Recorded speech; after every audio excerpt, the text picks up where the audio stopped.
নমস্কার, আমি দেবশ্রী। আমার চ্যানেল কুক উইথ দেবশ্রীতে সকলকে স্বাগত জানিয়ে একটা রেসিপি নিয়ে চলে এসেছি। আজ করব আলুর পরোটা।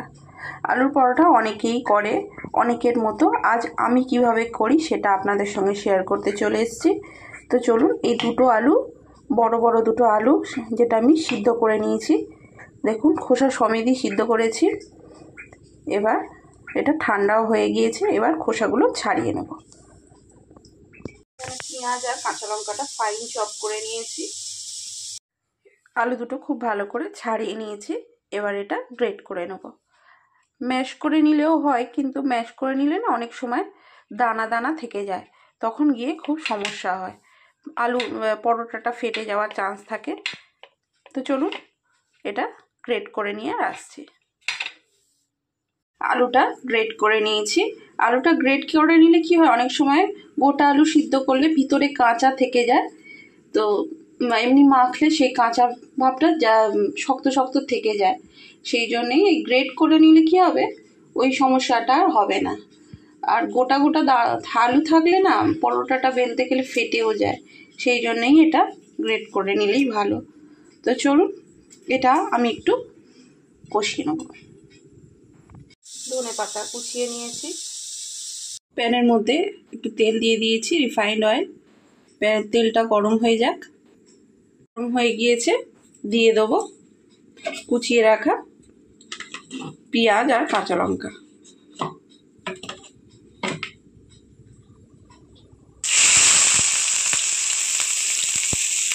কাঁচা লঙ্কা পেঁয়াজটা দিয়ে দিয়েছি।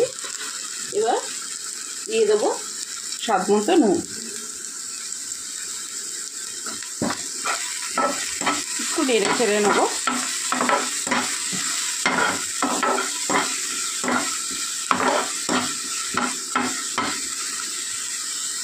একটু ভাজা ভাজা হয়ে গিয়েছে, এখানে হাফ টিস্পুন মতো আদা রসুন বাটা দিয়ে দেবো।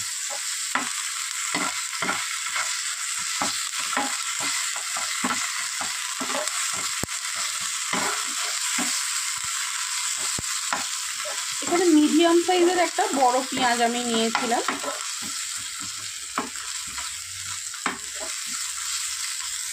আদা রসুনের কাঁচা গন্ধটা চলে গিয়েছে। অল্প একটু, খুব সামান্য, হাফ টিস্পুনেরও কম জিরে ধনে গুঁড়ো দিয়ে দিলাম। কাঁচা লঙ্কা যেহেতু দিয়েছি, খুব অল্প পরিমাণ লঙ্কা গুঁড়ো, 1 চিমটি, খুব অল্প হলুদ গুঁড়ো, আর একটু গরম মশলা, ভাজা মশলা গুঁড়ো। এখানে জিরে ধনে আর শুকনো লঙ্কা।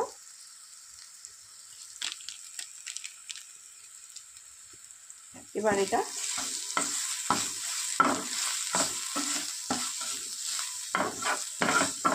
ভেজে নেব। হয়ে গিয়েছে মশলাটা দিয়ে, এবার গ্রেট করে রাখা সিদ্ধ আলুটা দিয়ে দেবো। এবার আলুটা খুব ভালো করে মশলার সঙ্গে মিশিয়ে নেব।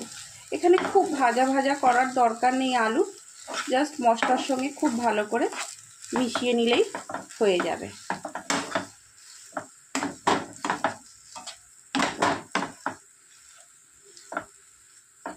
এইবার এরকম একবার আলুর পরোটা করে দেখবেন, এতে কাঁচা আলুর যে একটা অন্যরকম টেস্ট হয়, এইভাবে মশলাটা ভেজে করলে কিন্তু আরেক রকম সুন্দর একটা টেস্ট হয়।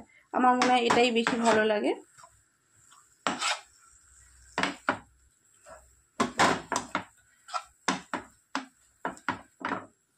খুব ভালো করে মশলাটা মিক্সড হয়ে গিয়েছে, এবার দিয়ে দেবো কুচিয়ে রাখা ধনে পাতা। ধনে পাতাটা দিয়ে খুব ভালো করে মিশিয়ে দেবো।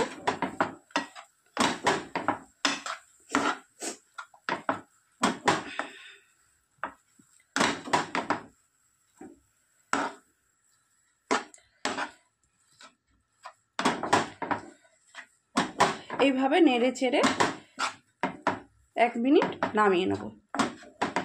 তো চলুন 1 মিনিট পর আবারও আসছি। 1 মিনিট হয়ে গিয়েছে, এবার এটা ঠান্ডা করে নেব। প্লেটে ট্রান্সফার করে দিয়েছি আমি। এটা ঠান্ডা হয়ে যাক, ততক্ষণ আমি আটাটা মেখে নেব। আটা মাখবো বলতে আটা ময়দা সম পরিমাণ নেব। আপনারা চাইলে কিন্তু শুধু আটা বা শুধু ময়দারও করতে পারেন।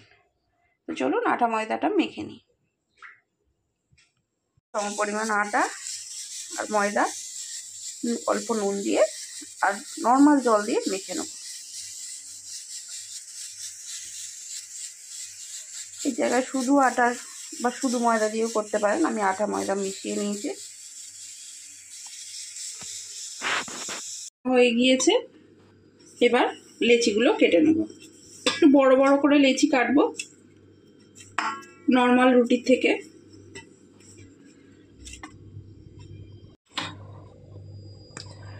লেচিগুলো এরকম গোল করে এবার বাটি শেপ করে নেব। ধারগুলো পাতলা করব আর নিচটা মোটাই থাকবে।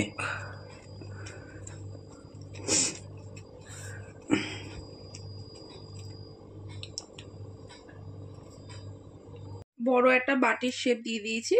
এবার পুরটা দিয়ে দেব, দিয়ে এবার মুখটা বন্ধ করে দেব।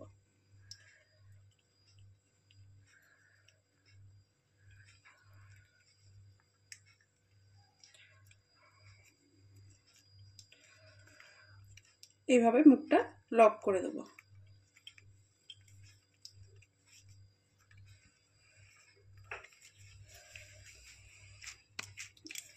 এইভাবে সব পুরগুলো ভরে নিই। চলুন চলুন একটা বেলে দেখিয়ে দিই। অল্প একটু ময়দা ডাস্ট করে নেব, নিয়ে প্রথমে হাত দিয়ে আগে এইভাবে করে বড় করে নেব। এতে কি হবে, তাহলে আর পরোটাগুলো ফেটে যাবে না।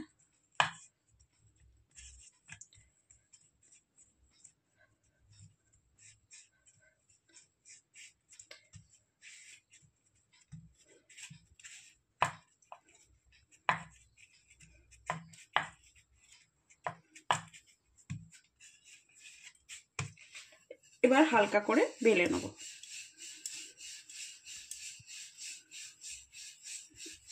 তো এরকম চ্যাপটা করে নিয়েছি। একটু এবার ময়দা ডাস্ট করে নেব। ডাস্ট করে নিয়ে প্রথমে হাত দিয়ে আস্তে আস্তে এরকম চেপে চেপে নেব, তাহলে যে ফেটে যায় পরোটাটা সেটা চান্সটা কমবে। তো চলুন এইভাবে প্রথমে করে নিই, একটু বাড়িয়ে বড় করে নিই। তো অনেকটা আমি বড় করে নিয়েছি হাত দিয়ে চেপে চেপে। এবার আস্তে আস্তে আলতো হাতে একটু বেলে নেব। খুব বেশি চেপে বেলবেন না, তাহলে খুব ফেটে যাবে। তো চলুন এইভাবে বেলে নিই। একটা প্যান গরম করতে বসিয়ে দিয়েছি। এবার প্যানটা গরম হয়ে গেলে পরোটাগুলো ভেজে নেব। গরম হয়ে গিয়েছে, এবার পরোটাটা আমি দিয়ে দিলাম।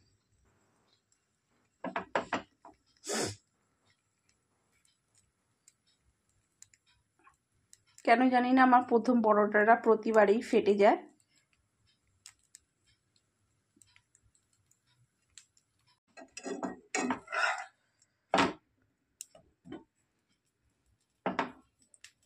আগে প্রথমে দু পিঠটা খুব ভালো করে সেঁকে নেব। একটা আমি ভেজে দেখাচ্ছি। দেখুন, এটা আমি তেল দিয়ে বেলেছি। খুব অল্প সামান্য তেল একটু দিয়ে আর বেলেছি। দেখুন, এটা একদম সুন্দর করে এক পিঠ সেঁকে নিয়েছি আর এক পিঠ দিয়ে দিয়েছি। এইভাবে খুব সুন্দর করে সেঁকে নেব আগে দুটো পিঠ। চলুন সেঁকে নিই, তারপরে আসছি।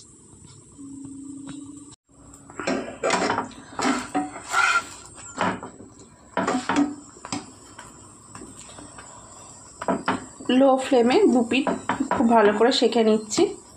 তারপর অল্প অল্প তেল দিয়ে ভেজে নেব।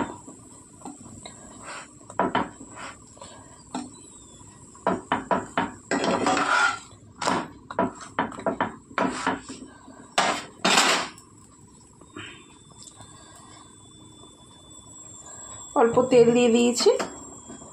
এবার গ্যাসটা জোরে দিয়ে দেবো।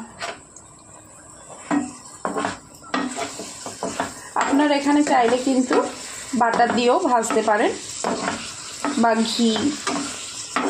দেখুন কত সুন্দরভাবে ফুলে উঠেছে আমার পরোটাটা।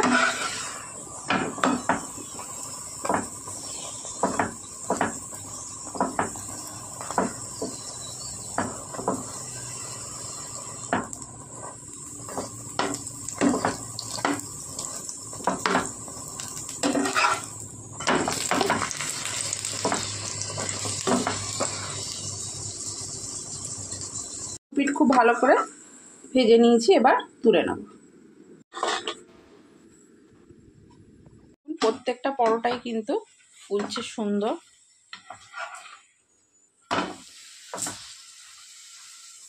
এই জামা এটা কি জানিস তুই?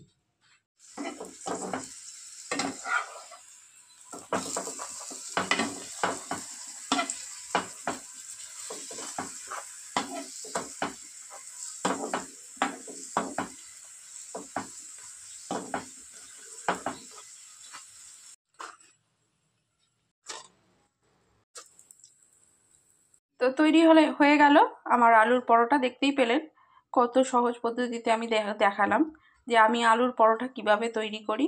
তো রেসিপিটা যদি ভালো লেগে থাকে অবশ্যই লাইক, শেয়ার অ্যান্ড সাবস্ক্রাইব করবেন। আর রেসিপি সম্পর্কে কিছু জানার থাকলে কমেন্ট করবেন। তো চলুন আজকের মতো টাটা, দেখা হবে অন্য কোনো দিন অন্য কোনো রেসিপির সঙ্গে।